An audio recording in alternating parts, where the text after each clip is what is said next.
Huskie Nation, welcome in to the 2021 NIU Football Leaders of the Pack virtual event. I am Andy Garcia, glad to be with you tonight, and want to thank you for joining us on YouTube tonight. All the donors, the fans, the supporters of NIU football, thank you very much.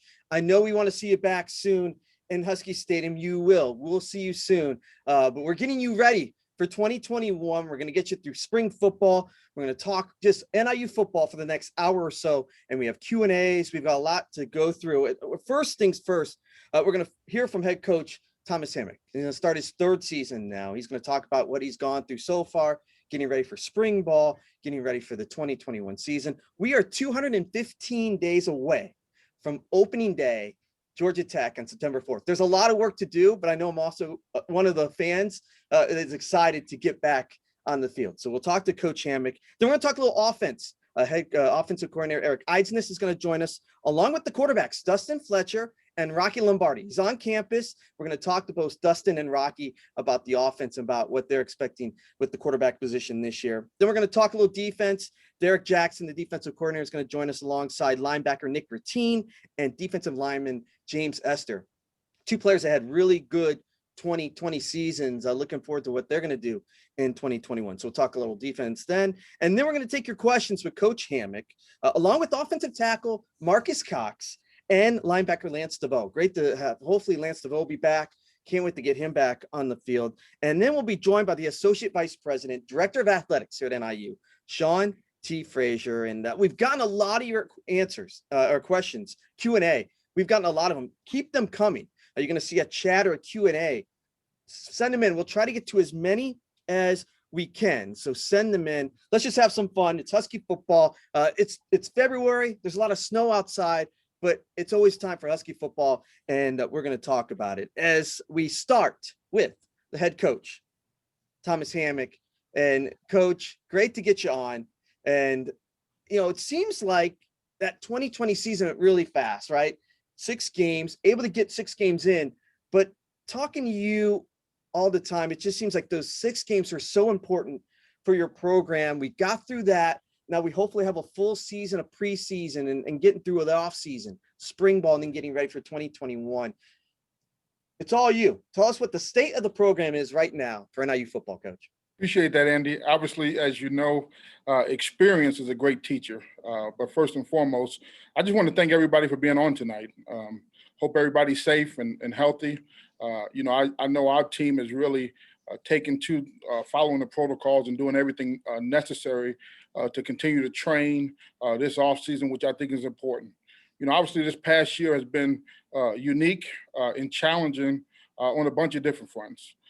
But what I want to do is say we appreciate everybody that's on this call for their support for Huskie football. I think that's important as we continue to move forward. You know, look forward to spending some time with you tonight and talking to you about our program, kind of some of the things that we've been doing. You get a chance to hear from some of our players. You get a chance to hear from some of our staff, and I think that's will give you an inside look of some of the things that we've been doing to continue to improve our program. You know, first I'm gonna talk a little bit about recruiting, and then I'll go into, you know, kind of what we've been doing the last month, and then we'll talk about spring ball. But first, recruiting. Obviously, recruiting has been different this past year. No camps, no official visits. You know, things where you get a chance to interact with families and players and get to know them better and see if they are the right fit for your program. But we did a good job finding creative ways to get information. You know, every kid that we had a chance to sign, we saw a live evaluation on them. I think getting camp numbers, heights, weights, all those things are important, because I think a lot of times when you look at the tape, sometimes you see somebody that's really good and they walk on campus and they run a 5 flat. So I think we've done a good job trying to get the information ahead of time and make informed decisions as best as possible given the current climate. You know, January was big for us last year. You know, we had junior days. We were able to get 300 kids and their families on campus, which for us put us ahead of the 8 ball. You know, we were able to meet people and meet their families. They were able to see our facilities, which we have great facilities. They was able to get that one-on-one interaction that really paid dividends for us down the line. Very excited about this class, really am. But at the same time, when you do this long enough, what you realize is, this is a great class. In some regards, it may be better than last year's class, but they are a year behind the guys that had an opportunity to gain experience. And I think, you can't put a price on experience. And I think we had a lot of young men have valuable experience last year, and they're making tremendous jumps this offseason. Our coaching staff worked extremely hard. We talked about, what are the ways that we can get the information? So from video workouts to, video combines, to, FaceTime, Zoom. I'm Zoom. I'm an expert at Zoom now. I can do all different type of presentations on Zoom. But I thought our staff did a great job, trying to get as much feel for the young man and his family as possible, so we can make great decisions. We don't want to make mistakes in recruiting, and I think that's the big thing. Academics are a key piece in our evaluation process, and the reason being is, we talk about no drag, and drag to me is a guy that doesn't want to go to class. That doesn't want to do the things necessary off the field that's going to, limit his opportunities on the field. And so as a staff, as a class, the GPA of our class was 3.14, which I think is important, where we can get these young men here and focus on getting them better as football players because they take their academics very seriously. Just kind of our process. We take our time in recruiting. I'm not into the mass offers. I can only get to know so many people.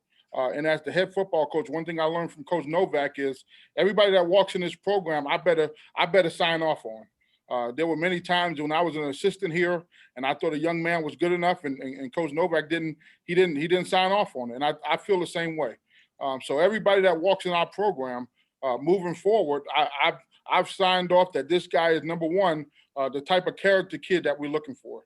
Number two, the type of player that we're looking for. Because as you understand, you're never going to be perfect in recruiting. You will make mistakes, for players, but we don't want to make mistakes on character. And I think that's a big thing. Having character in football, character matters. Because it's the things that we can see as a coaching staff that you want young men doing the right things on and off the field. One thing that I'm kind of proud of is, we talk about taking time in the recruiting process. We had the least amount of offers in the MAC and really the highest rated efficiency. So we offered 91 kids last year and we signed 22. I think that's a pretty good hit percentage. Some other places may need to offer 400 kids to get 22. So we have a good idea of the young men that we want to bring in our program. We signed 22 guys, 12 on defense, 10 on offense. And from 11 different states. We even added a young man from Canada who's on campus now that we'll talk about here in a minute. So one thing for us that's big in the recruiting process is, as you look at it, what guys can we bring in mid-year that can help your program? And so our process is to make sure we look at the academics, see who has the credits, see who's eligible to come in. We signed four high school kids that's on campus now. They're doing a great job. Ethan Hampton is a quarterback from Aurora, phenomenal arm talent, 4.0 student in high school, can handle a lot of information. He's going through the workouts. He's learning how to lead, what you need at the quarterback position. Blake Cozen is a tight end from Michigan. He's getting indoctrinated now. Tight end is a developmental position, so it's going to take some time. But he's getting in the strength in the weight room. He's lifting. He's going through off-season workouts, and we expect him to continue to move forward. And then Pete Niger is a kid from Indiana, a center that we signed, extremely strong for a high school young man.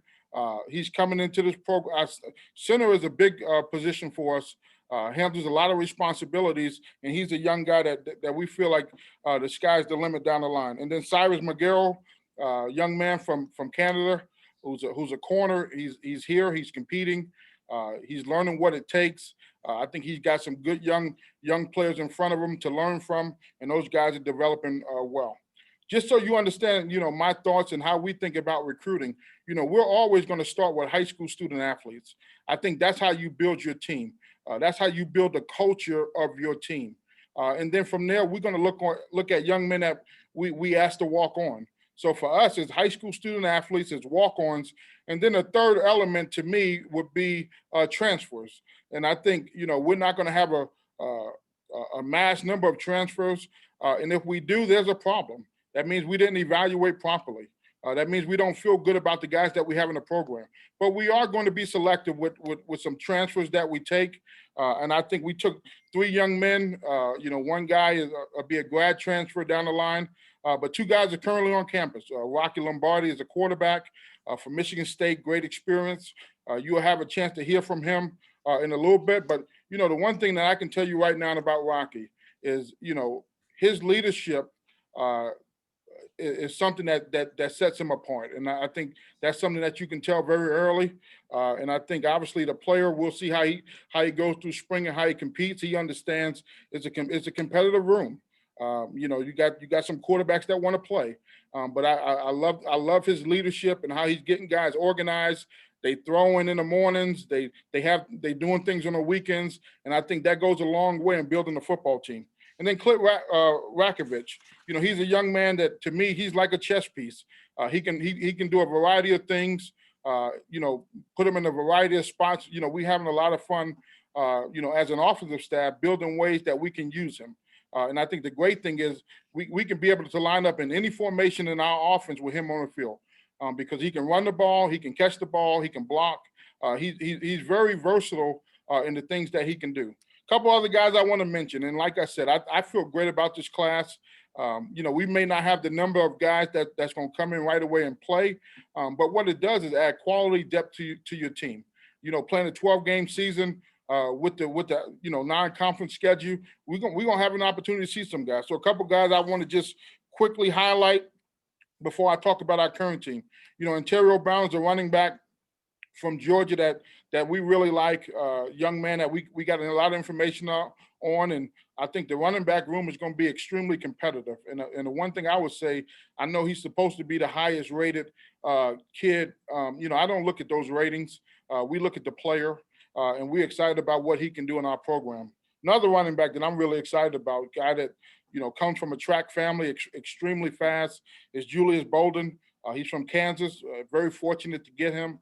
I do think he is when we talk about recruiting, we talking about level up recruiting. I think he's the guy that could have played in a Power 5 conference, because he's a legitimate track speed guy at 5'11", 190 pounds. Couple guys in Illinois that we feel good about: Trey Erdweiler and Mason. 2 receivers that receivers is a tough position.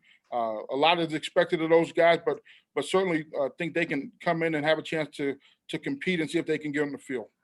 A couple other guys. Cade Haberman is a defensive lineman from Nebraska. One thing about football players that I really love, I love guys that wrestled, and I love farmers, because there's a level of toughness that you can't coach. I was a wrestler in high school, so I know the demands of being a wrestler. And so Cade Haberman is a guy that's wrestling right now. He hurt his ankle in football. He's wrestling, one of the top wrestlers in Nebraska, but he's a defensive lineman that we think can really play. Linebacker, Nemo Assaqua is a kid from Texas.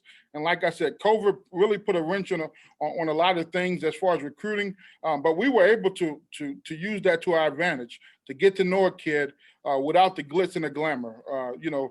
Sometimes when you go on a certain campus, it may not look the same as another campus, but the relationship and being able to talk to the kid and talk to his family, you really had a chance to sell yourself. Elijah Ham is a young man we have great expectations for. Not sure what he's going to play. He could be a safety, he could be a linebacker, but he's a hard hitter that has big time potential. And then 2 corners. Javon Bird is the guy that was in camp 2 years ago that we seen. We got he was a 4.48 40 track time. And then we saw his coverage ability. And then Wetu Kalomo is another corner, another 6'1" guy, probably 172 pounds right now, but certainly somebody that's developing as we go, and we'll see where he's at when he gets on campus.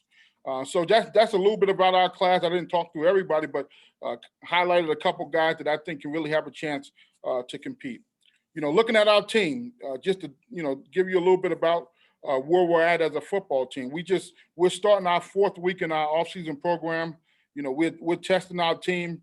Our team is being tested 50%. Our whole team is being tested every 2 weeks. And I think that's important. Just following those protocols and making sure our team is healthy and safe first and foremost is the most important, especially having gone through a season and see what that looked like. So we returned January 11th and got right to work. Very happy with the progress of our team. I think the one thing we did as a coaching staff is we really gave these guys goals and expectations before they came back January 11th. And I think the reason that was important is twofold. Number one, you start to lose weight as you're working out. But two, from a strength and development standpoint, it puts them a lot further ahead of the 8 ball. Coach Junior is doing a phenomenal job with our guys. So, we got kind of a 2-pronged off-season program. We got the weight room, and then we got this program called 4-Quarter Warriors, which is really a mental and physical test. How do you make that jump? How do you get out of your comfort zone and reach a new level? And that's what our team is currently in. Purpose of the offseason, obviously we want to get bigger, faster, and stronger. I think everybody says that. But what we want to be able to do is be able to build the depth and quality competition of our team for a 12-game season. I think that's where we're going. We knew we had some physical limitations last year being a young football team. I think the thing that we have now is experienced youth. We got guys that, 6 games starting experience makes a big difference when you head into an off-season program. For us, we want to improve mental toughness. I think, in those games when it got tight, mentally, we have to take ourselves to another level to make the play, to make the stop, to make the tackle, to make the catch, right? To not put the ball on the ground. I think that's where you will see a big jump. Not, hey, if we can play, but now that we played, these are the expectations. How do we finish? How do we come out of the second half and be able to put a drive together to go score? And then strain. We want to be able to strain at the end of the 3rd quarter and the 4th quarter, at the end of a season, at the end of, whatever comes our way. And for us, the details, the focus through fatigue is the big thing. How can we focus when we get tired? How can we focus when things are not going our way? So that's been our off-season focus. Those are the things that we're working on. For us, off-season is a time to focus on every aspect of being a college football player. So once a week, we got football school where we teaching skills and techniques of your position, how to improve at your position. And I think our players are taking ownership of that. I think they've getting better. They have an understanding. They have an experience of playing. Now, these are the things that can get you better. We do yoga. We want to be flexible. Flexibility, core, breathing. I think all those things play into improving as a football player, improving your mental health, and being able to play better. Leadership. I think leadership is the one area that we can make tremendous strides. Being a young football team, who are the guys that we're going to look to when it gets tough? Because like I tell them all the time, coaches, we don't play the game. You guys are out there playing, so you have to take leadership, and that's what we're building with the offseason program. Obviously, my assistant coaches are doing a great job with the message to the players. We once a week we take time to talk about the culture, what we expect, how we expect to do things, and then we start talking about football, things that's going to help you win and lose games. And our coaches are doing a great job with that. Spiritual growth, I think that's important. We want to build a complete man.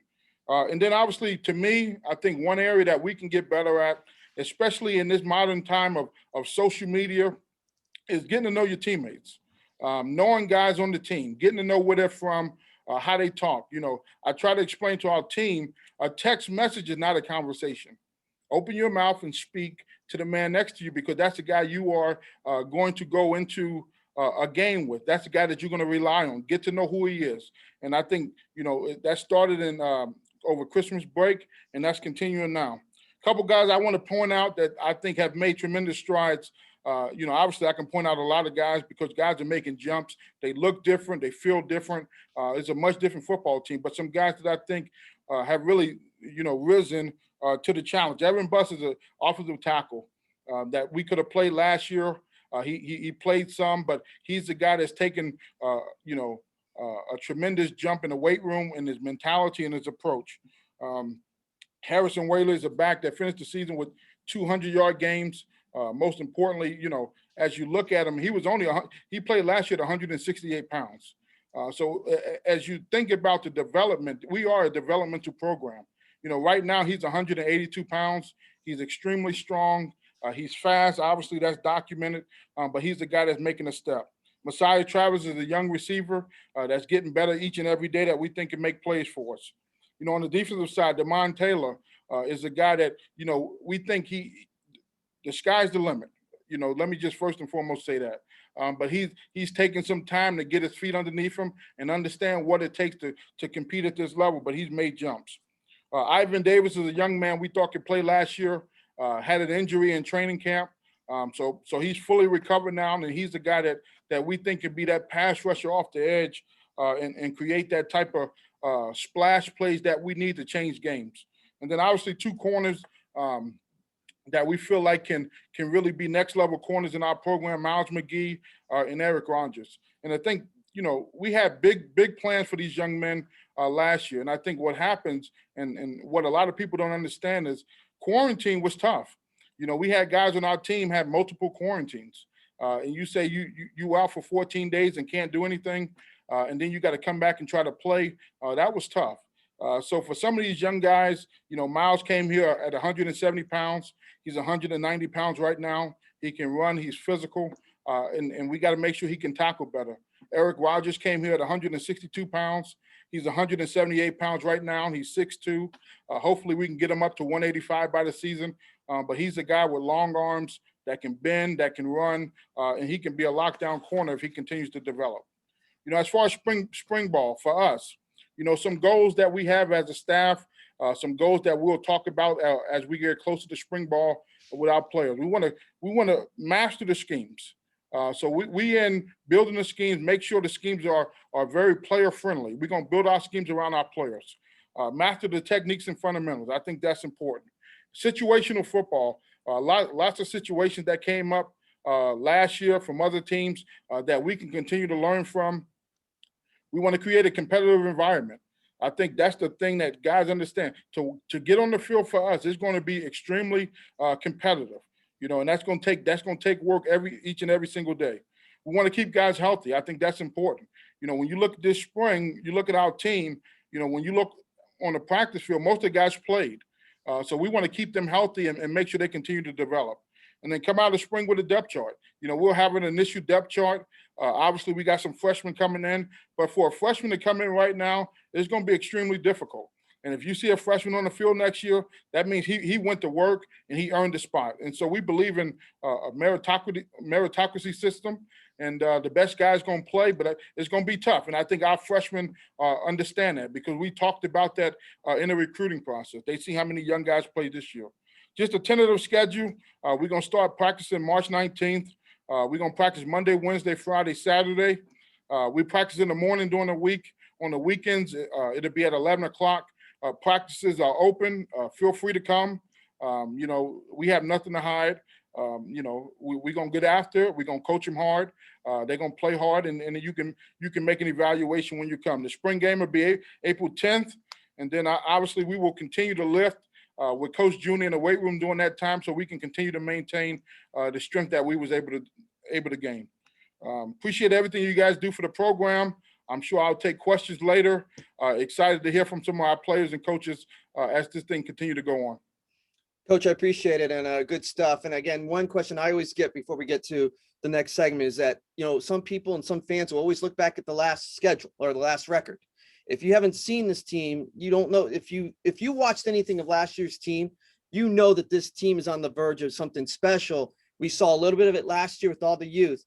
We know, as you've talked to fans, 2021 is going to take that next level. And if people are worried about where this program is, they're just wrong about it. You have it going in the right direction, and we can see it in some of the levels already.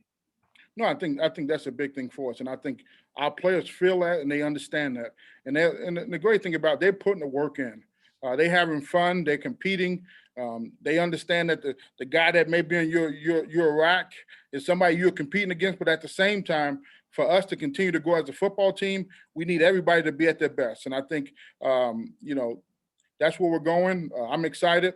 I think we got an opportunity to really, sneak up on some people early. And then once they figure out, we're a much improved football team, then we got to go to work in the conference. I appreciate it. We do want to say, Coach, because we're still under the COVID protocols, media relations, when the players and the fans can be together for practices, we'll say when fans can come out for open practice. We know you have nothing to hide. Trust me. No, yeah. I mean, that's above me. You guys handle that. I want the fans to know, hey, feel free to come out 6 feet apart, put your mask on, and we'll be all good. Yeah, once we get past that, we'll let our fans come back in and watch practice, all that. We hope that's sooner than later, Coach. Appreciate it. Yes, you will be back later for Q&A, so stick around, all right? So that's head coach Thomas Hammock as we make our transition into offense. We'll talk to the offensive coordinator, Eric Eidsness, and also quarterbacks Dustin Fletcher, and really looking forward to talking to Rocky Lombardi, who's on campus now, the two quarterbacks. But before we get to them, a little bit of did you know, some really good stats as we transition. NIU's red zone offense last year ranked second in the country. Yes, second in the country in 2020. The Huskies scored on 17 of their 18 trips inside the opponent's 20-yard line a year ago. That's a second in the country. So remember that moving forward. Also, time of possession. The Huskies ranked 10th in the country and led the MAC in average time of possession, 33 minutes and 39 seconds per game. You know how these offenses are in the MAC. You got to keep them off. And the Huskies 10th in the nation in time of possession. And one more, because Tyrese Ritchie was just unbelievable last season. Ritchie ranked 4th in the country in catches per game. And we saw him earn first-team All-MAC honors, while freshman receiver Trayvon Rudolph made a pair of freshman All-American teams as a kick returner. And yes, Tyrese Ritchie is coming back. And yes, you'll see more of Trayvon Rudolph. We go to offense, and we bring in the offensive coordinator, Eric Eidsness, along with the quarterbacks. Looking forward to talking to Dustin Fletcher from Flint, Michigan, and also junior transfer Rocky Lombardi, coming from Michigan State. He comes from Clive, Iowa. Great to get them on as we get the chance to talk a little offense. Everyone loves talking some offense.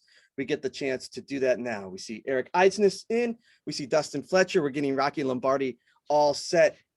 Eric, I'll start with you, Coach. Great to have you on. I know you're excited about what's coming up for 2021, and it starts, you're also the quarterbacks coach. It starts in that quarterback room, and you've got some good ones. You got some new fresh eyes coming in, fresh arms. Tell us a little bit about what excites you about the quarterbacks. Yeah, I'm really excited about a room. I think, part of having a great offense, obviously, is having a quarterback that can run the system, a quarterback that can lead the guys, a guy that's going to show up and be passionate every day. And I think we've got 4 guys in our room that, are excited to come to work every day. It doesn't matter if it's in the weight room, out on the turf working, throwing sessions, whatever it is. And I think that, with Dustin Fletcher, Rocky Lombardi, those 2 guys have done a great job showing up every day, being ready to work. And I think the biggest thing as a quarterback is you have to lead by example and let guys see that you're willing to put in the work, and then they're going to listen to you. And if you don't work hard, it's hard to expect guys to follow you. And these 2 guys have done a great job of that since we got back from break. Obviously, this was a new place for Rocky, and he's hit the ground running, feel very comfortable around the people. I think our program did a great job of welcoming him and the other new guys in the program, and that's a credit to the guys who are already here. Dustin Fletcher, the one quarterback that's coming in that's taking a snap here at NIU. Talk about what your last year was like. You were able to get some snaps. We got to see a little bit of what you can do. What did you learn in 2020 that can help you moving forward with the upcoming season? Yeah, so I got a lot of experience from the older guys. So like Ross Bowers, Andrew Hated, those guys have been in college for a while. Ross being at Cal, coming here, Andrew being at HBU and coming here. Those guys really took me under their wing, kind of taught me how to study film, how to play football, how to build confidence, really. So really just building confidence, learning the system, and feeling comfortable in the system. So I know you're from Michigan. It was great to see your family peek through the fences at Eastern Michigan, try to get a glimpse of when you were playing. It was great to see.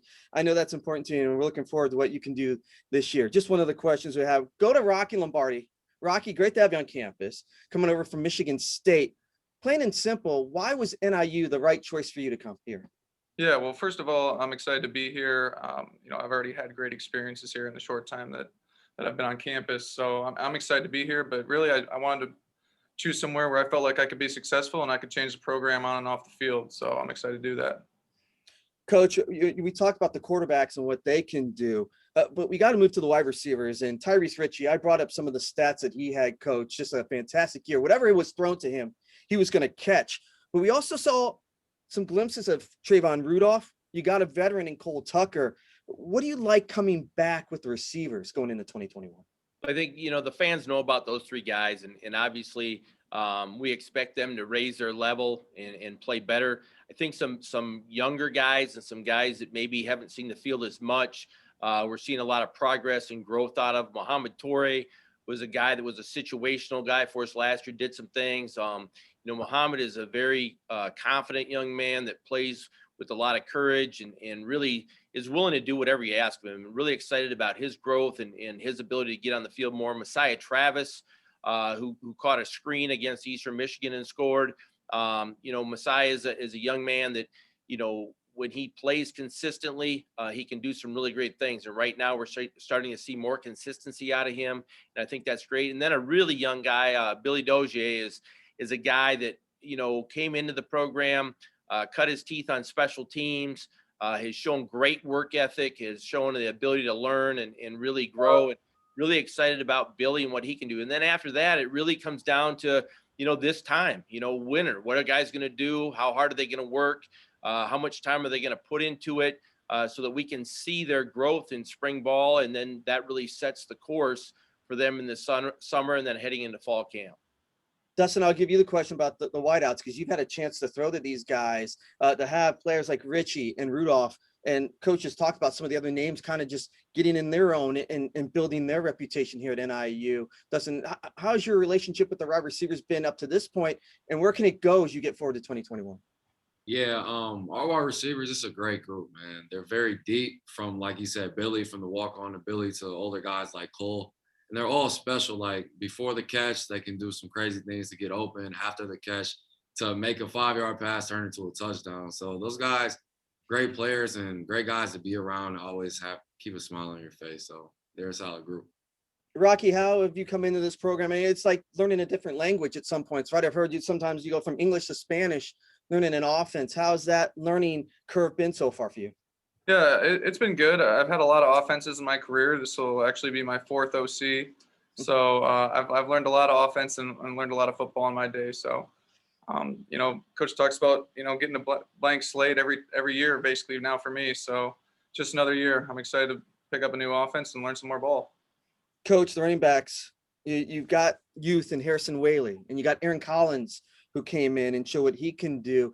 You've got depth at that position, and you've got more guys coming in. That's going to be a crowded a pack of guys when you get ready for this season with the running backs. Yeah, competition is great, and I think that's something that, the more competition you have, obviously it gives you more weapons to be able to use, but also it creates greatness in the group. And I think that it's a group that's working hard. Jay Ducker wasn't able to play last season.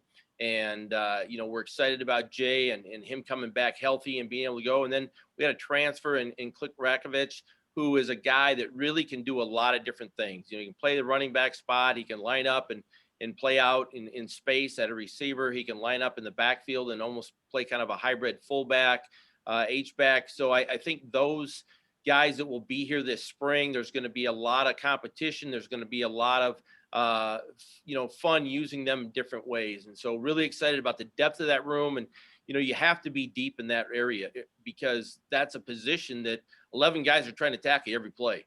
And I think that, Harrison showed his durability, even though he's not a big guy last year. He showed great toughness and courage. He's got tremendous speed. And then, and Aaron got experience, and he really hadn't played a lot of football prior to coming here. So excited to see the jump that we can make this spring at that position. And Coach, we know in the offense, you're going to use the tight ends, the fullbacks, the H-backs. Who can we expect? What are some of the names we should see in this upcoming season? Yeah, well, you're going to see a couple of new people over there. Tristan Tavis is a guy that moved. He was a tight end when he came in, moved to linebacker, and he's made the switch back He'll play the tight end position for us. Luke Millett, who was a big receiver that moved in a year ago. Luke's up to 245 pounds, and we're excited to see what he can do. Another guy that made the move was Drew Cassins. Drew came in as a quarterback.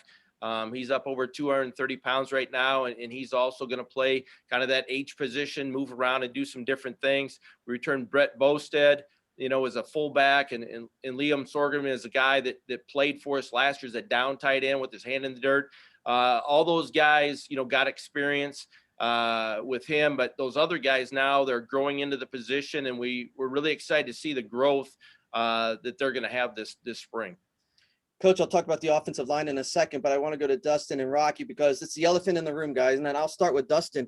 You guys are fighting for the starting position here at NIU, and you'll see both of you, I'm sure, in different packages. But Dustin, first thing to you, competition is always good. How can that help you when you have competition when a guy like Rocky comes into the program?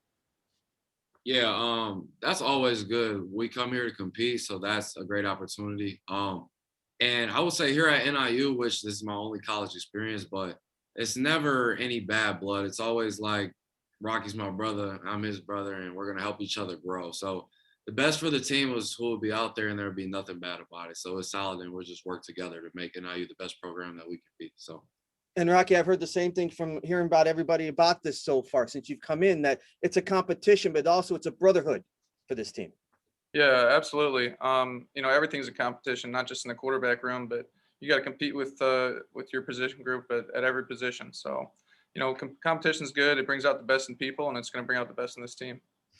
Coach, I'll go back to you with the offensive line because I had the chance to talk to Braden Patton earlier this week on NIU Basketball Weekly. Great guy, the quarterback of that offensive line, Coach. Great to talk to.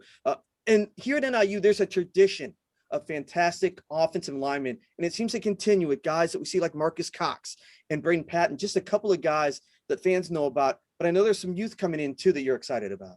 Yeah, really excited about the youth guys. Some of the guys got to get some experience last year.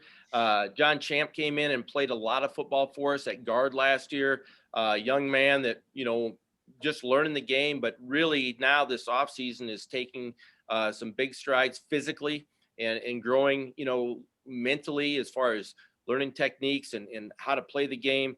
Tyler Pitzel is another young man that didn't play as much, but really grew as the season went on, and we're expecting big things from him. And then Evan Buss is another freshman, and Evan played quite a bit for us last year. Evan is very athletic, moves really well, very smart football player, comes from a very good high school program that's used to winning, holds himself to a high standard. Those three young guys that, really just got on campus last summer and yet were able to make an impact as far as growth and learning, and we expect a lot of them. Logan Schernitz is a guard now that's played, really parts of 2 seasons for us, but yet comes back and really hasn't lost any eligibility, has 4 years left. So really excited about his growth and his maturity and where he's going to. And then Nolan Potter played right tackle for us last year, and really that was his first experience. But as a group, when you take Braden Patton as a leader and as a person to help mentor these young guys, he does a great job with that, and those guys are doing an excellent job of following. But we're seeing great weight gains in the weight room, but also, on their bodies. And I think that's something when you come into college, physically you have to be big enough to be able to play up front, and then you have to match that with, the amount of weight you're able to move and then the technique. And these guys are starting to grow up and do a lot of things, and it's going to give us a lot of flexibility, a lot of depth. And it's going to be a great group as far as a force up front. All right, Dustin, enough of the football right now. Let's get to know you a little bit personally. I know you're an NBA 2K player. You like the beach. Are you a competitive NBA 2K player or what? Are you pretty good? Yeah, not to talk about myself, but I'll say that I'm pretty solid. When I was younger, I would always play the game a lot. My oldest brother, he's 29 right now, so he used to beat up on me. And I'm a competitor, so I would want to win so bad. And so now it's just like, I think when I was in middle school and I would play online and play against like grown men. And then they'd be like talking stuff to me. And I'm like, I'm 14 or however young I was. So it's always a good time. I want to say middle school, I might have been like, my online record might have been like 84-5 against different people online. So like, I was really solid. But yeah, I really enjoy playing the games. Who's the best competitors in NBA 2K on the team? Who's pretty good at it that you can take on and have a good battle with? I heard that Cam Maddox is pretty good. Oh, really? So I've been trying to get with Cam, so we'll get a game going soon. So that'll be good. Rocky, for you, I don't even know if you're the best athlete in your family, right? There's some competition in your family. I think you got a fight for that, right? Yeah, I mean, I'd like to think I'm the best athlete in my family, but I definitely have a very athletic family. I 4 siblings, and probably will all end up being Division I athletes. 3 that already are, including myself. So I think my youngest sister's got the most natural athletic ability, but she's got a long road to go. And you like food, right? What's your best food? What's your favorite food, Rocky? Favorite food? Yeah. I like everything, but I like to say pasta. Just any type of pasta, I'll eat it all. So. Well, listen, East Lansing has an okay restaurants. DeKalb's got real good restaurants. You'll be okay. Don't worry about that. Coach, for you, some of the questions that have come into the fans is, what will the offense look like in 2021? Yeah, I think the biggest thing, we'll huddle some, will be some no huddle, give us the opportunity to change up to some tempos and things that way. As we look at our offense, we look at our guys that are going to be at the quarterback position. You always want to build the offense around that and make sure that they're able to execute that at a high level. But, running the football, I think with the depth that we have at running back is going to set up some opportunities, more opportunities to throw the ball downfield deep, which I know the fans will be excited about, more shots downfield. RPOs will continue to be a big part of our offense. The run pass option, we're based on the numbers in the box. We're able to throw the ball or hand it off, in that situation. I think that's very, very important. I think, as we grow from a youthful team or a youthful group a year ago to where we move, we'll be able to do a few more things as far as putting guys in different positions and playing with different personnel groups. But I definitely know we're going to be a much deeper offense, and we're going to be able to rely on a lot more different guys to contribute than what we were able to do a year ago. Last one for you, Dustin, is what's the best part about being an NIU student athlete? Yeah, I will honestly say just the people. Like when I came here, my expectation was I'm going to college. It's going to be super strict, and which it is strict, but it's a family. You feel at home. There's great people, all the coaches, you build great relationships, and my teammates. So it's just a great place, man. I feel like I'm at home. So, yeah. And Rocky, for you, what excites you the most about being part of NIU now? Yeah, I'm just excited to be a part of the new family. People here have accepted me with open arms, and I'm excited to lay down everything I got for this team and make it as successful as possible. Rocky Lombardi, Dustin Fletcher, and offensive coordinator, quarterbacks coach Eric Eidsness. Appreciate your time, and looking forward to spring ball coming up, and really looking forward to 2021. Thanks, Andy. So from offense, we'll move to defense, and that's really good stuff, by the way, with the offense. And because for me, having Dustin and Rocky out at the same time, they're going after the same job, but they bring something different, and we're going to see packages with both those quarterbacks, and you can't take away experience when you play at Michigan State. And we saw just a little bit of what Dustin Fletcher can do. Expect big things, hopefully, from both Rocky and Dustin. We're moving now to the defense, and next time we got to talk about defense. One area the Husky defense excelled in last year was third down. NIU's third down conversion percentage defensively, 31%. That's ranked 9th in the country in 2020.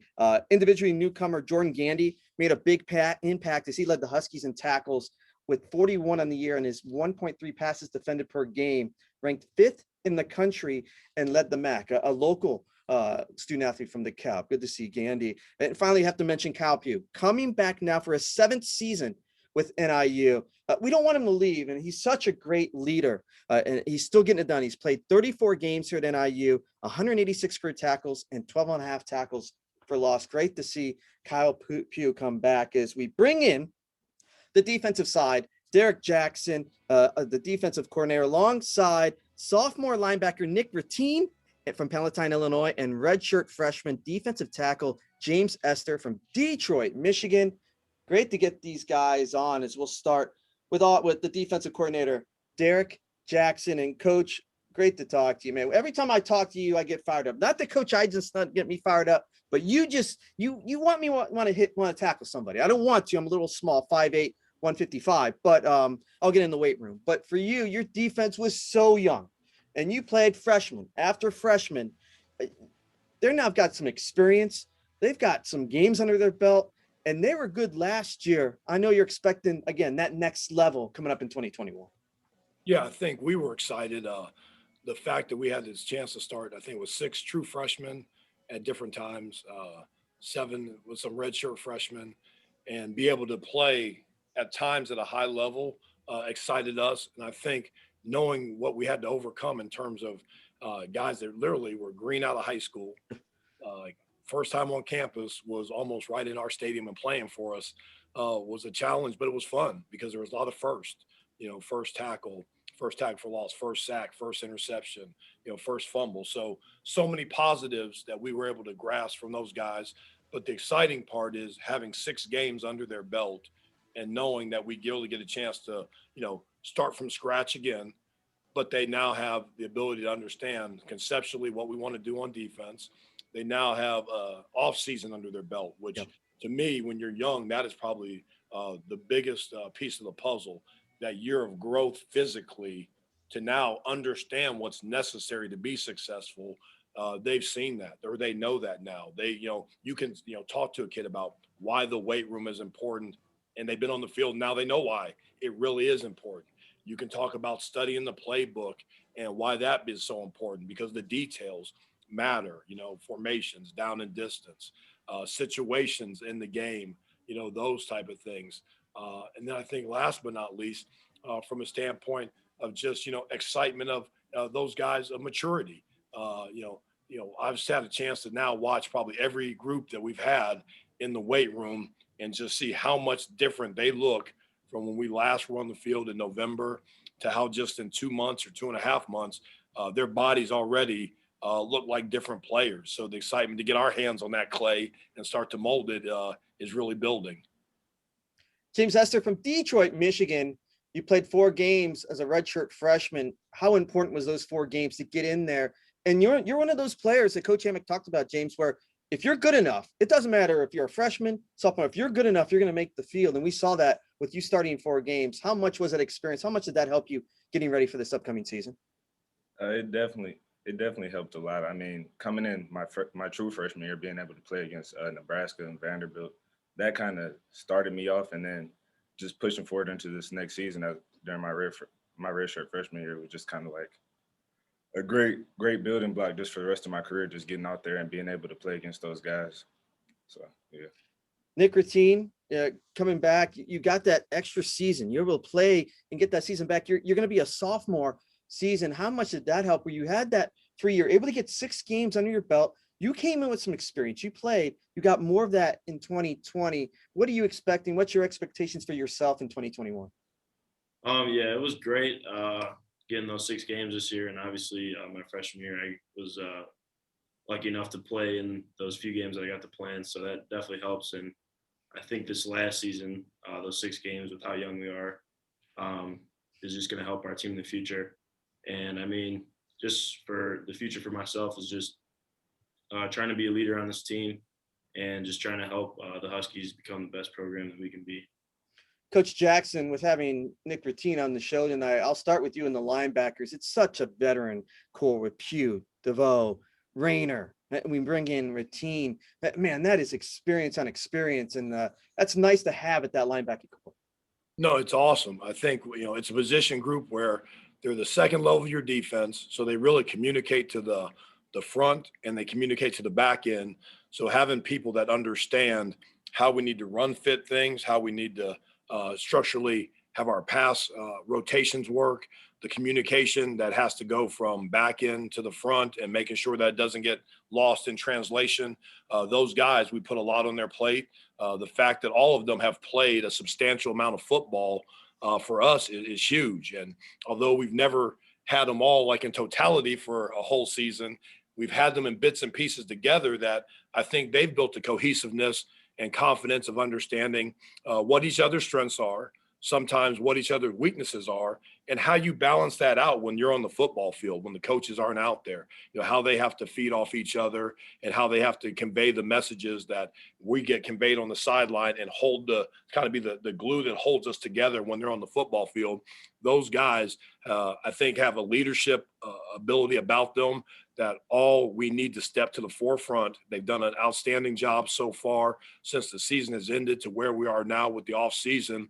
And I think we've seen them take the bulls by the horn in that regard and make us a much more accountable defense in terms of how they expect themselves to be on a daily basis, but also by leading by example to our young guys. That is not just about the football. They're all exceptional students in the classroom. They're all guys that check all the boxes off the field in terms of being socially responsible. So when your whole life is in order and then we get a chance to touch their lives with football, they can basically sit there and really be a great blueprint for our young guys to what we need to do to be successful. Nick, I'll go back to you because we're talking linebackers for a second, Nick, and it's a difference. You were a middle linebacker this past season, but as a freshman, you were on the outside. How different was it to be in the middle instead of being on the outside? Well, I think the biggest difference just for me was my freshman year. I mean, I was one of the young pups out there. I mean, I think I was the youngest guy out there. But this year, I mean, it was a little different since our team was so young. So I just think that whole aspect of it demanded me to have to speak up more and kind of become a vocal point in our defense. So that was definitely the biggest difference. James, don't worry. I know that the D line is the most important thing in the defense. I mean, you help these linebackers out so much. I know, but it starts with you guys. And what is it about this defensive line that's so fun to play with? I feel like it's the competition. I mean, I always tell myself there's no room for complacency amongst competition. So just continuing to like push forward and us pushing each other, like my guys, Damon Taylor, Jeff Griffin, it's a lot of competition and we just continue to push each other. Coach, Yeah, real good stuff, James. Hey, Coach, going back to you on the D line, you mentioned James and Damon, just some of the names. I mean, they did a really good job. And how can they get to the next level in 2021? I think the great thing about those guys is, they all have played a large amount of football. James and Damon both played in games for us as true freshmen in their redshirt season. So they got exposed to what it takes. And then they now had the 6 games under their belt to really commit themselves to now playing and being at the forefront of our defense. They've had both, I think, great starts to their off season and are well on the way of being guys that are going to be bell cows for us, guys that we're going to lean on to play a high volume of snaps, play them at a high level, play them with a great degree of physicality, things which I know that those guys embrace and will do an exceptional job with. And then you pair that with just outside of them, we had, 2 true freshmen, Rasheen Thomas and then Pierce Opong that both started 6 games for us. Devontae O'Malley got kind of trickled in to some action with there, was another true freshman that it's such a youthful group, but a group of guys that are all, to me, have phenomenal work ethic. I mean, when you go down there and just watch these guys feed off their energy, watch them compete, watch them have a kind of the next guy up mentality, but trying to outdo the person that takes the next rep, that you've got a competitive group that's going to set the tone for our program, not only for next year, but for a lot of seasons to come, which again gives you a lot of excitement and enthusiasm as a coach to build around that. The cornerbacks and the safeties, we saw the Cal native Jordan Gandhi make a big impact as a transfer alongside Dylan Thomas and then a whole host of young safeties. I mean, young, Coach, but just got a lot of game experience. Talk about that group. What do you like about them? And you've also added to that group as well. Yeah, I think, we're very excited about the fact that we probably changed the physical profile of that position more in 1 year than any place I've been before. We went to probably a lot of kind of bigger, taller, longer body types based on kind of the scheme of what we want to play. We want to be in people's face. We want to challenge them, that we needed to incorporate that. Jordan Gandy stepped in here kind of, out of nowhere, jumped onto the scene, and then from day one was one of the more competitive guys that we had a chance to see. Made plays at the point of attack and tackling, made plays when the ball was in the air. I think was, again, one of the top 5 in the country in pass breakups per game, which just tells you how active he was. Had an outstanding game against one of the best receivers in our league, and Dwayne Eskridge, which really, I think, showed and got him confidence he could play. And then you flip on the other side of him, and Dylan Thomas had kind of had that same jump, I think, to the gun or jump to the front of the bus season at the end of last year for us. And he was able to hold off a lot of guys that came for his job. I mean, Dylan stepped up, made some good plays for us. He's a guy that now I think his weight's up in the 190+ pound range. So physically, he looks different even than he did last season for us. And then he's got some young guys in terms of Miles McGee, Eric Rogers, who I definitely think are going to be names that people are going to want to know now and become household names, because they bring a lot to the table in terms of guys that are going to play for us and compete to play for us on an every down basis, but in a lot of our substitution packages, which we play a ton of, especially when you look at, third down, end of game situations. So we just have a lot of, I think, quality depth, a lot of guys that bring, I think, a high level of skill, explosiveness, and I think playmaking ability to that group that we're excited about. And then the safety group, we're fortunate that really all three of the young guys that kind of came in here together played for us. So whether CJ Brown was a mid-year guy for us a season ago that actually was here before these the other two, but because we only got 2 spring practices under our belt, still didn't gain a ton of experience. So really was like a true freshman, very similar both to Jordan Hanson and to Devin Lafayette. All three of those guys were sprinkled in and played a lot of football for us. Devin Lafayette started all 6 games of the season for us, ended up being an all-conference player. So we have high expectations for what his development and growth will be moving forward.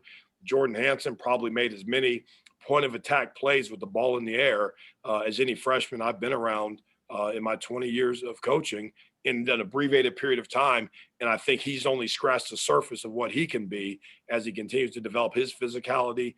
He's about 10 to 15 pounds heavier than he was when he got on campus here. So he's a different looking player.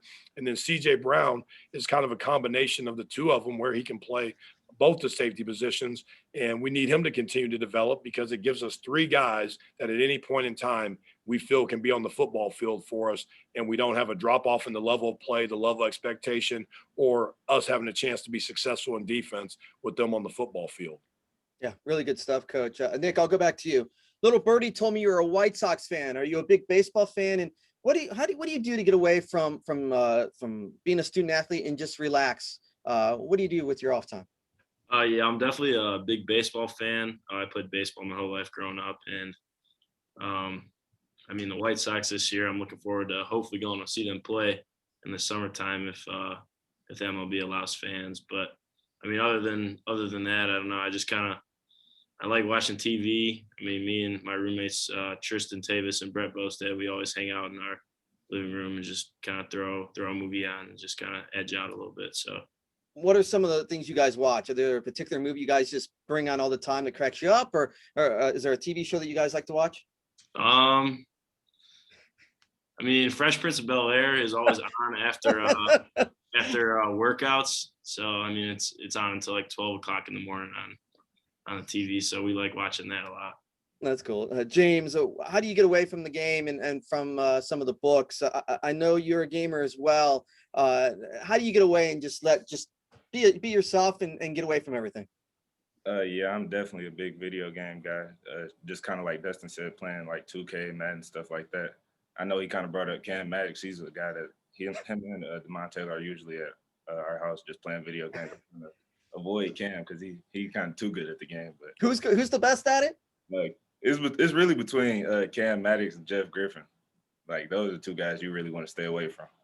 All right, I understand that. What is it like to just room with other guys that you play with and you're around all day? What's the camaraderie? Because I don't think fans get the chance. Like they just see you on the field and maybe they get to see what happens in practice. But what's it like being a student athlete and going back and having your teammates around like that, especially with the COVID protocols, because you're not able to go out and do other things. You're so tight knit with the guys you have. Yeah, it's really cool, especially for me. I grew up the youngest of 4 siblings, but we're pretty spread apart. So my oldest brother is actually like 10 years older than me. So I didn't really grow up like around just like a lot of guys like my age. So it's just kind of cool to just be around the guys and just be able to kick and just talk, Nick, can it be tough when you're around all the teammates all the time? You just want to be like, can I get out of here a little bit?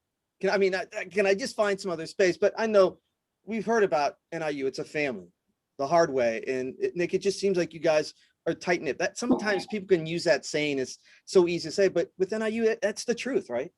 Definitely, yeah. I mean, ever since I stepped on campus, I mean, being a walk-on, I was definitely a little nervous coming in to see if the guys are going to accept me. But ever since I've been here, it's been a great experience for me, getting to know people from different experiences than what I have. So it's definitely been awesome, and we're definitely very tight.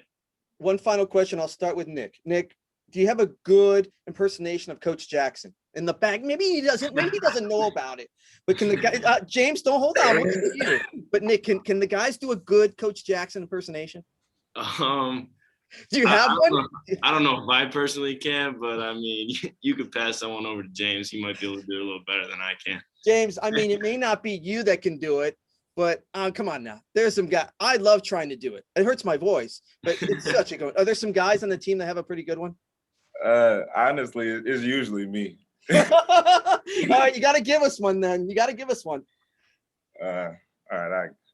So we're gonna have the safeties play cover 3 over the top. I got the lined up back here, and we're just gonna try and get underneath them, get after them. James, it's so good, man. Guys, I appreciate the time. Coach Jackson, don't hold that against him. Don't hold that against James, Coach. That's good. Of course, that's good stuff. Nick Ratine, James Esther, and Coach Jackson, appreciate the time, and looking forward to 2021, man. You guys got a lot of experience out there this past year, and let's see if you guys can take the next step. Appreciate it. Thank you. Thank you. So that's the defense, and we move. By the way, good stuff there. And the impersonation of Coach Jackson, I tried. It's tough, but that was good.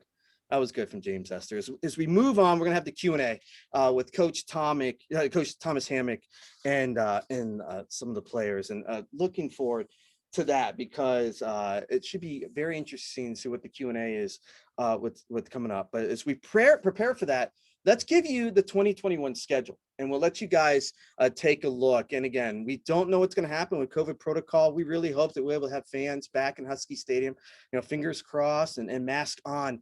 We can get everybody back in Huskie Stadium. But this is the 2021 football schedule. I mentioned 215 days until we get to September 4th in Georgia Tech, and looking forward to maybe being down in Atlanta. And then as you look at the rest of the schedule, it sets up for the MAC. And again, we don't have dates yet. We have dates for the non-conference. We don't have dates for the MAC, but we do know at Kent State, at Central Michigan, at Toledo, at Buffalo, and then home to Ball State, Bowling Green, Eastern Michigan, and Western Michigan.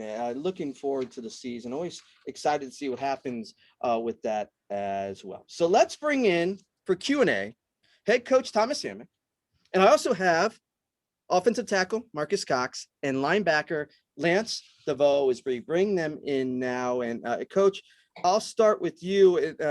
We get a lot of different questions, but one question I've gotten a lot tonight from some of the Q&A is recruiting. You say you look at everyone, and one of the questions that came in is just, how can somebody become a recruit? If you feel like you're good and you feel like you could be here at NIU, what can you do right now to get some eyes on you from NIU? I think the most important thing that you can do is, number one, send your tape out. But along with sending your tape out, I think it's important to send out updated information about you. You see some high school players make tremendous jumps from their sophomore year to their junior year. I think it's important, especially now. First of all, I want to say I'm happy that Illinois is playing football this spring. I think that's a big deal for a lot of young men to have an opportunity to go out there and compete and to get recruited. But updated information from workouts, 7-on-7, anything where you're running, jumping, things that you can have a chance to separate yourself from somebody else is the easiest way to get recruited. I think the more information that you send out, the more that we can make better informed decisions. Marcus Cox, we've heard your name for a long time, and now we see what you can do on the offensive line. Talk about that core and talk about your role on this team. The offensive line is a special group. It's we all super close, and it's great to be able to play with people that you got super close connections with.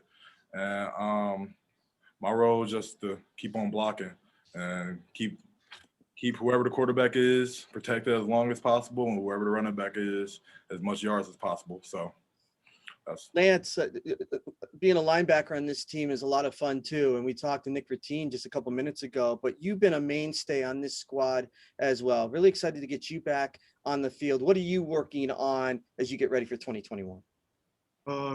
Just doing anything possible, to make sure I get back 100% healthy.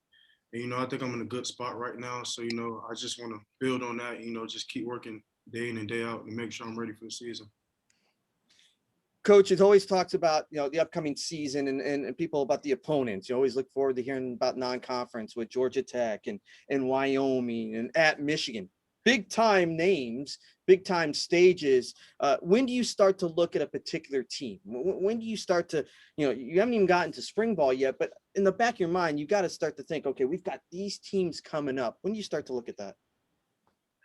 Well, in the summertime, it's already mapped out the teams of how we're going to break down teams that we play.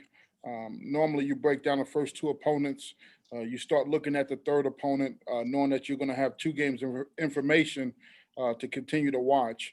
But for us, I think the biggest thing that we can do is improve our team. The focus is on us. And I think if we can continue to make strides in the weight room, on the football field, the opponent becomes nameless and faceless. And so obviously it's a great schedule, a great opportunity. With Georgia Tech opening up, and then obviously Wyoming coming here, which would be a big game for us, and then going to Michigan. So those first three games for us is, going to be a real good test for us to see where we're at. I think it's important for us to build the depth of our football team, where 12-game season, there will be some injuries. Hopefully we can minimize that as best as possible. But we want to be able to make sure we're strong and for every game that we play and give ourselves every opportunity to go win. Again, we don't know the MAC schedule yet completely. We've got the teams, we just don't know the dates, so we'll get used to that. Also, want to remind everybody about the Q&A. If you're watching this, send a question in the Q&A. I can see them right now. I can see them coming in. Appreciate it. Saw some about, the recruiting. There's also some fans just saying thank you for the keeping everyone safe. We got through COVID. Appreciate everyone who worked behind the scenes and the team that stayed healthy, Coach. And that was a big one. You know what? It's my fault. You can make me run later in the stadiums, but we have to talk about special teams with you, Coach, because it's not fair, because you've got good guys back there that are crucial to the success of this team. And I want you to mention the special teams. Yeah, I think, special teams is obviously a big third of the game. And I think a lot of times those guys get unnoticed. A lot of times people just see the guy with the ball in his hand. So obviously Trayvon Rudolph gets a lot of pub, for the things that he's been able to do. But really, there's 11 other guys that's working for him, or 10 other guys that's working for him on special teams. And a lot of those guys, were some guys that were young, that were walk-ons, that really earned some quality, time and respect to the coaches. And, to me, I think we're going to continue to recruit walk-ons, and that's the first opportunity for a guy to earn his stripes is on special teams. And I think that, with the big signing class that we got and with a lot of guys coming in, hey, the first opportunity they have will be on special teams to earn a name for yourself and earn the respect of your teammates. Also, I'd be remiss if I didn't talk about our specialists. I think we got, the top specialist group in the conference with Matt Ferentz, John Richardson, and Eric Abel. Those guys you rarely hear about them, which is a good thing when you're talking about special teams. Matt should come back and be one of the top punters in the country. He has a great head on his shoulder. He has a tremendous work ethic. He's out there constantly working on his craft, working on his drops, working on different type of punts. And I think that's going to help him not only next season, but that's going to help him with his aspirations of going to the next level. John is a guy that we can depend on to kick field goals in critical situations. We expect to play in a lot of, tightly contested games. And we know that a field goal here or there can make a difference in the outcome of a game. And then Eric Abel, he's a guy, obviously COVID allowed guys to have an extra year of eligibility. I'm recruiting him extremely hard to come back for another 2 more years because that's just one position that you kind of take for granted. But the long snap is a big deal. You watch college football, you see some games, you see people snapping the ball over the punter's head and different things happen. We've been very fortunate not to have those type of situations. And I think that's a credit to Eric and the work that he's put in to be a long snapper for us. Marcus, I'm going to go to you because another question came in. It said you worked in the seafood department at a local grocery store over the summer, and we've heard you like to cook. But what is your favorite seafood dish, and what's your specialty cooking? I usually cook steaks. I like seafood, but it's something about a good steak and some potatoes and some green beans that just always rub right with me. So I usually cook that. That's my most efficient meal. And working over the summer, I did work at Julius Bolden and Sycamore in the meat department. My title was a meat wrapper. So I just wrap meat, serve customers. It's good to see familiar faces from the store and seeing me and talking football with some customers. So that was great. Marcus, who's the biggest eater on the O-line? Who can just put down food like no other? It's a tough battle between Nolan Potter and John Champ. I think me and Nolan lived in the same cluster area freshman year. I seen him eat some gruesome big meals. So I really do think Nolan will out-eat anybody. That's good. That's good. Lance, I want to go back to you because I love your story because you've had to fight through injuries and you've come back and you've played well and you have to come through another one. What drives you about coming back and getting ready for this season? Just knowing that I have people, depend on me and everything, and, having my teammates there by my side, like you just said, I've been through a lot since I've been here, but, just the fact that I had to go through adversity, that keeps driving me day in and day out, so that's kind of what, keeps me going. What's your favorite food? What do you like to do away from football? Who are some of the teammates you like to hang out with? Favorite food? I'll have to say it. I like chicken wings a lot. Oh, okay. And then, outside of football, I like to play video games. Just like, some of the other guys on the team, I like to play 2K. Play Fortnite probably the most. And then outside, video games, I like to, binge watch some TV sometimes. Lance, who's the biggest comedian with your squad? Maybe your core with the line. Who's just funny? Who's just a guy who just cracks you up all the time? I might have to say Jermaine March. Good. He's pretty funny. Wow. All right, Marcus, I'm going to come back to you because I got I heard from a birdie. I heard you may be a fan of The Bachelor. Is that true, Marcus? Because I got to be honest with you. I like it too. It's a good show. We won't say it too loud, but are you truly a fan of The Bachelor? This new season, yeah. I kind of like it. It's different. Just watching reality TV. Most of it probably not true, but it's good to watch. It's good to have something to watch like on Mondays and have something to look forward to. Would you be a good bachelor on the show? No, not at all. Why? Not at all. I just really don't do good with that much pressure. So okay. All right. It sounds like fun to me, but again, I understand. I get it. It'll be fun, but too much pressure. It's too much pressure. Lance, I got an email from somebody or a question that says Marcus finished all of his homework for tomorrow, Katie. See, they're always catching up on you, man. Do you get the homework done? Of course, I got to. This is part of being a student athlete, it's part of the job. So you gotta get the homework done. Always gotta get good grades. Lance, how's it been for you to play football, do your studies, but also just go through COVID and all the situations with that? It's definitely been some troubling times, but I think, the biggest thing is, trying to get on a schedule, a routine.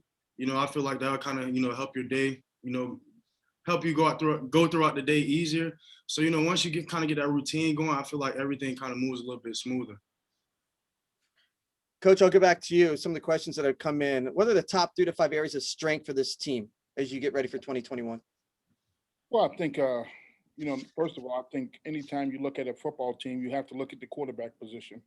And I think that's going to be an area that's going to be a strength for us. Obviously, you heard from Rocky Lombardi and you heard from Dustin, but we got two other guys that we feel extremely good about too, and Rodney Thompson and Ethan Hampton. And those guys are going to come out and compete. And like I tell them, let the best player play. So I really feel like the quarterback position is one that we're going to have great leadership. We're going to have players that can have the ability to extend plays with their legs, which helps in the running game. To be able to, on 3rd and 4, run a quarterback draw, I think, and get a first down is important. So I think it starts there, and then it trickles out. I think up front, we got 5 offensive linemen that's coming back with starting experience. I think you win the game in the trenches. So I expect us to be able to run the football. I think the running back position, along with the element of the quarterback run game, can make us an explosive team. And then off of that, you work your play action. And I think our play action should be a lot better because we are able to run the football better. And I think that level of physicality is going to be able to wear people down where we can have a chance in the fourth quarter to win games. And, the run game wasn't what it needs to be. It wasn't what we expect. I think we have the talent to run the football extremely well. I think having that quarterback element to run the ball is going to help. And I think if you the last game of the season, Eastern Michigan, I think Dustin did a great job being able to make plays with his legs and allow our running backs to have more room. And I think that's going to be important. And for us, as you look at the season, turnovers, I think that's one thing we have to clean up as an offense is turnovers. And I think defensively, we were able to make more plays, even in the condensed season.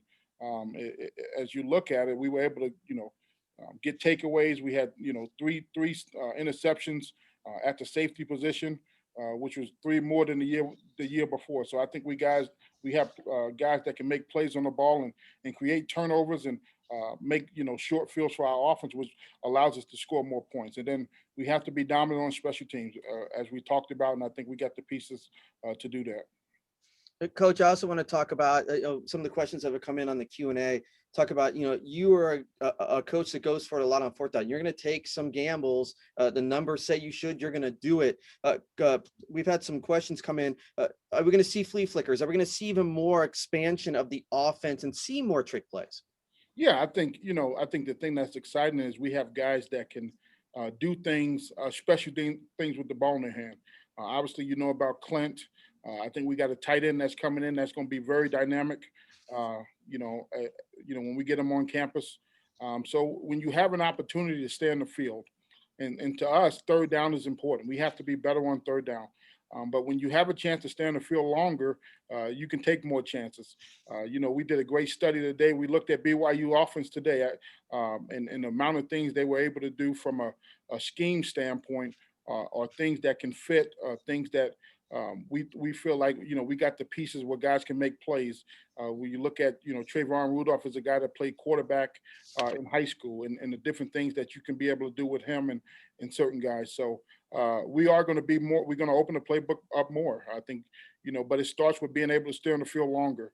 And I don't mean holding the football. I mean, stay on the field and move the ball down the field. That's going to be important for us, and we will take more shots and more chances to score points. Coach, one came in, discuss accountability. What things are implemented to ensure these kids hold or exceed the graduation success rates we're used to seeing in previous years?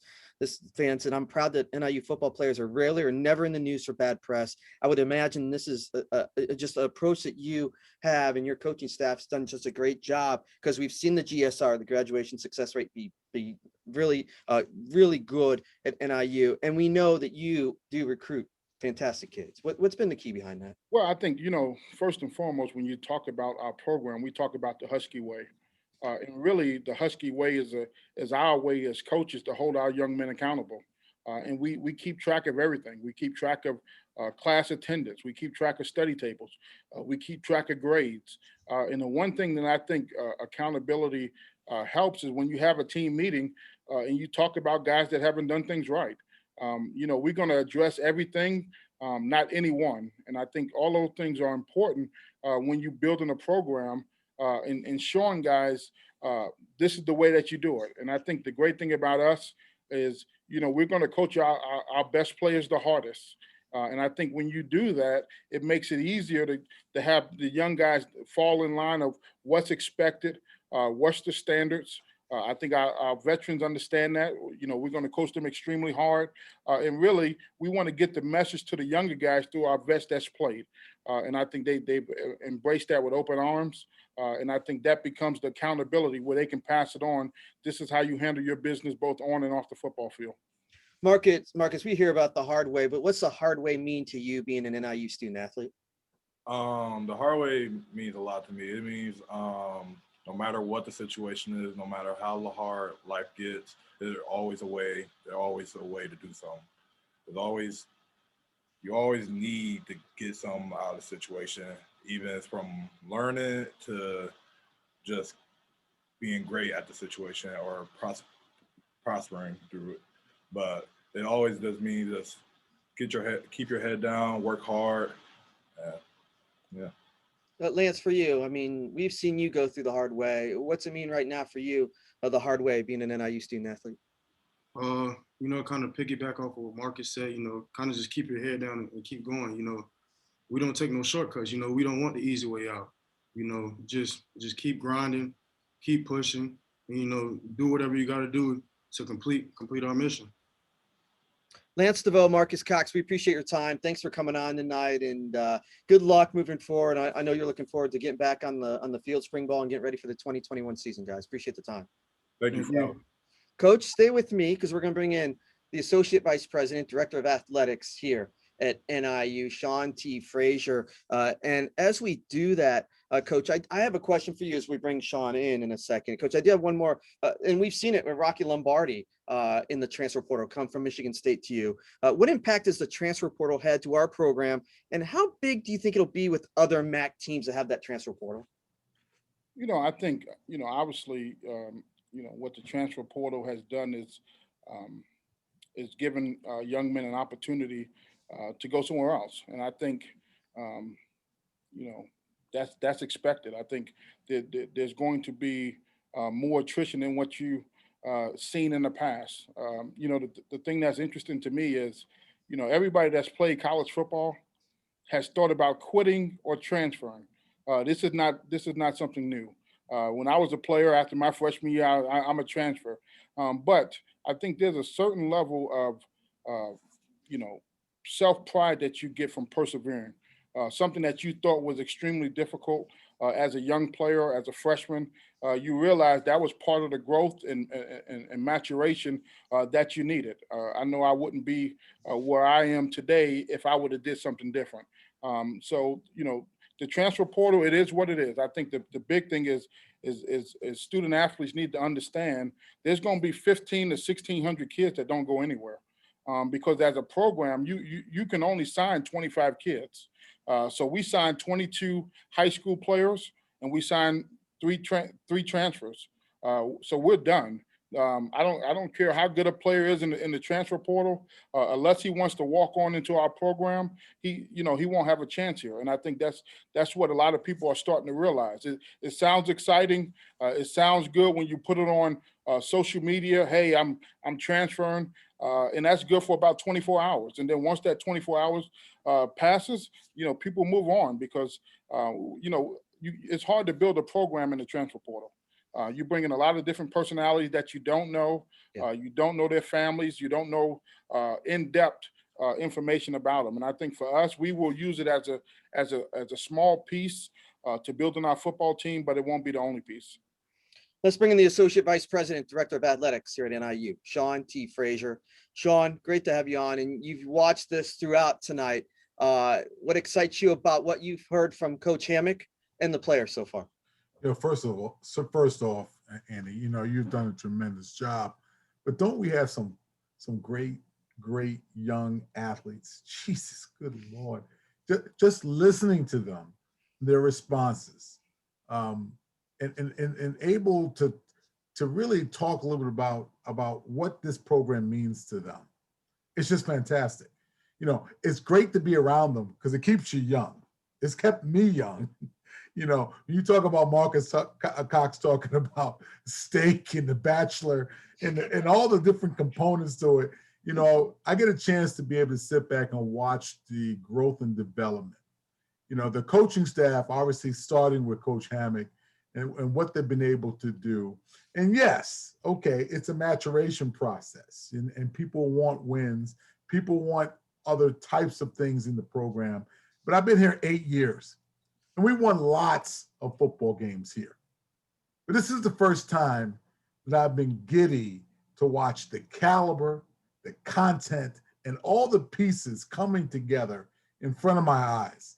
It's kept me young. It's kept me excited. I'm really excited for the 2021 season. I'm seeing the academics. I'm seeing the athletics. I'm seeing the personalities. I'm seeing it built right.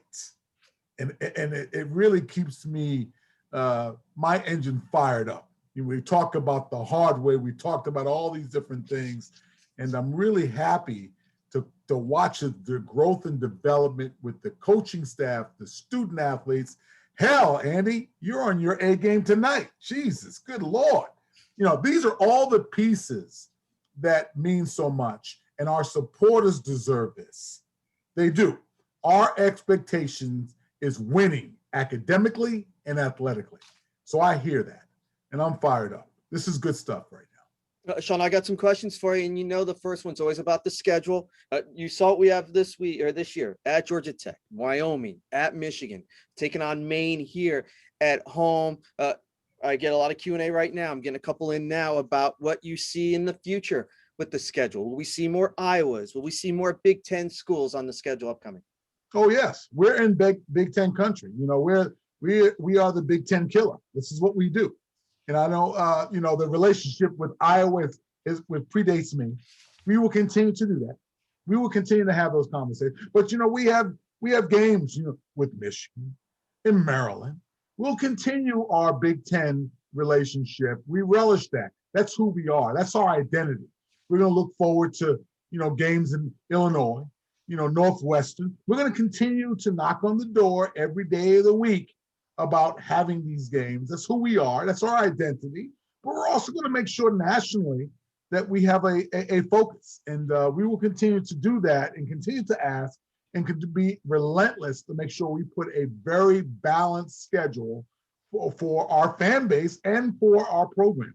That's what we need to do. I get to see you a lot at games, away from games, at football games, and you're just as emotional as me when we're watching this team. We see what they have to do and go through. What's the relationship with you and what your relationship with Coach Hammock is? Jesus. You know, I don't want to embarrass Coach Hammock and his beautiful family. I got a chance to have him up front, you know, when I was at University of Wisconsin. And I remember when I took this job. And he tried to embarrass the hell out of me. I won't make it too personal. He said, you know, he came over to me and said, "Let's don't jack up my alma mater." He made it real clear. He said, "You're going down there to be the athletic director at Northern Illinois University. Don't jack that up. Don't mess that up." And I kind of hit back. You know, I was with Barry Alvarez at the time. I said, man, he really means that right there. He's passionate about this thing here. So that stayed with me during my time. And then obviously, you know, watching his career, you know, what he did with the Baltimore Ravens, what he did just overall and player development, you know, the many NFL players that love him so much. I've watched that. And, you know, that's why he is back here, because he's got blood in the bricks. He understands it. He's going to build it right. He's going to make sure he keeps me honest. But you know what? This is going to be good. The way he's building it and the things that are going on right now, people should be extremely proud of what's happening here at NIU. Coach, I got one for you about celebrations. And, you know, we saw the photo booth. We saw the juice. We heard the drum. Are you going to allow more celebrations? Is your team allowed to celebrate? And what other celebrations do you think we might hear about? You know, I think the big thing is we try to tiptoe that line. I think, you know, when you watch college football, you watch the SEC, they dance in the end zone. They don't call a flag. So, we got to be very strategic. We tried to create the photo booth so guys can have fun, off the field.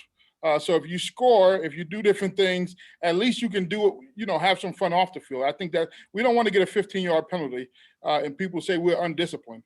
We want to make sure we celebrate as a team, but it's tough. You watch other teams play, they dance, they do anything they want in the end zone. You don't see a flag, but then you watch certain conferences and they seem to call it more. So we want to have fun, but we want to do it with our teammates on our sideline. I think that's the biggest thing that we try to teach our young men. You should see the dance that Shawn T Frazier does when you guys score a touchdown. It's a little scary. We'll just keep it at that.